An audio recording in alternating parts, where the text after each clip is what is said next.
Hi, welcome to Tales of Dread. I have spent the last 2 summers leading canoe trips on Lake of the Woods in Minnesota. I have had a few close calls and heard many stories from other guides about their experiences.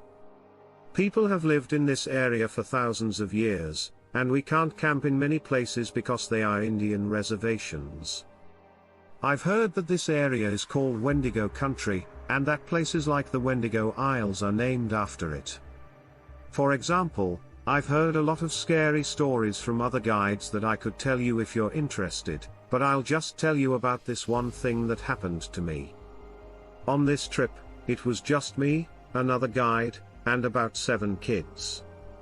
After a long day of paddling, we stayed the first night at a campsite called Little Trisket.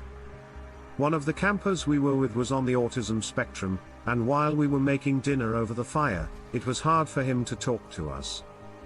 Something caught his eye in the woods behind us. He kept asking, "Who is that man in the woods?"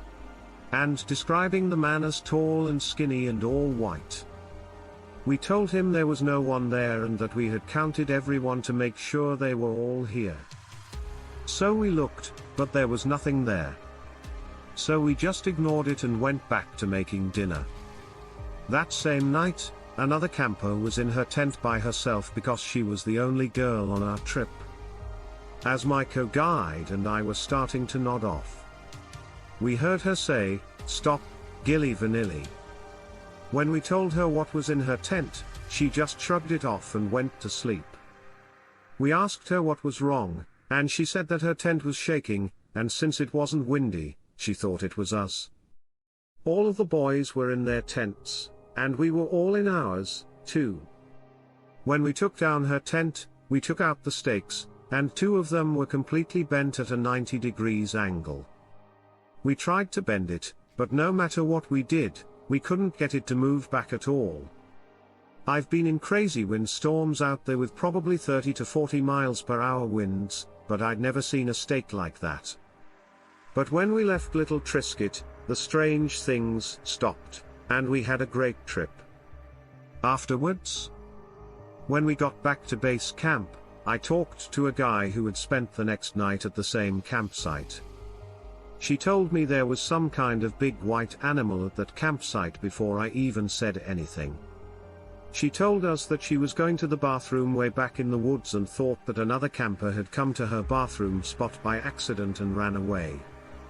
But when she got back, everyone was still there, and no one had even left the fire while she was gone. There are stories and events that are much scarier. Since then, other guides have worked with these ghosts up here. I could think of it. I've loved hunting squirrels, deer. At first, my father and I did it together, but after he died, I couldn't help but see more and more of myself out there. It was his favorite thing to do, and I was lucky enough to do it with him. After what happened next, I'm afraid to go back into the woods because I miss him so much. Back then, it was a snowy Saturday morning, and the sun had just come up. I had been looking for squirrels, but the woods were dead quiet, so I sat still under the skeleton of an old oak tree. It didn't matter if I saw or killed anything. The best part was the beauty.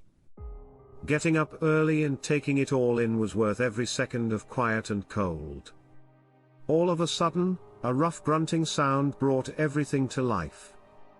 At first, the sound was like a buck's call, but it was much lower and more guttural.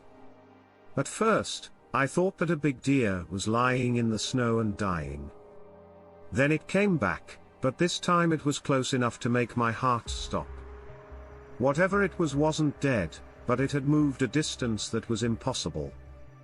I had no idea what I was hearing during those few seconds. I did. I had no choice but to sit still and try not to breathe. Just a few minutes later, I saw something that has completely changed my life for the worse. From behind a tree, the head of a deer with eyes that looked sick and had way too much white showed up. I can see 15 yards ahead of me. The worst part was that it didn't move at all. It was 9 feet above the ground. I've never seen a deer that tall before. This thing looked like it had just been in a fight while trying to fight off a deadly virus. When a hand with claws showed up just below it, it wasn't a pretty sight. I could tell this wasn't a deer. It sounds like a story from a book of scary stories for kids. I know, and I wish all of it were true. But these skeletal fingers wrapped around the tree's trunk, and their nasty nails slid along the bark. Because of how its head was turned. It looked like it was staring right into my soul. My instincts took over, and I quickly grabbed my gun and ran back to my truck. I had never run so fast in my life, but when I heard that grunting again, it seemed to get closer and closer, no matter how far I ran away. When I got to my truck, I opened the door, slammed it shut, started the engine, and floored it. But before I really left, I made a mistake. I looked into the woods as if the things King had in his clawed hands had been copied and pasted. We are now sticking out of a pine tree at the edge of the forest. Sorry, Dad, but I'm not sure if I'll ever go back there again. Stephen met a Wendigo more than once during the summer about 5 or 6 years ago. The first time he met her was on a trip in the summer, when they were going to Shoal Lake. It was a 6-day trip that involved paddling about 60 miles. And one portage, where you carry your canoes and packs overland to another lake. On day 4, they were taken back through Jingport out of Seoul. The name of a portage is Dead Man's Portage.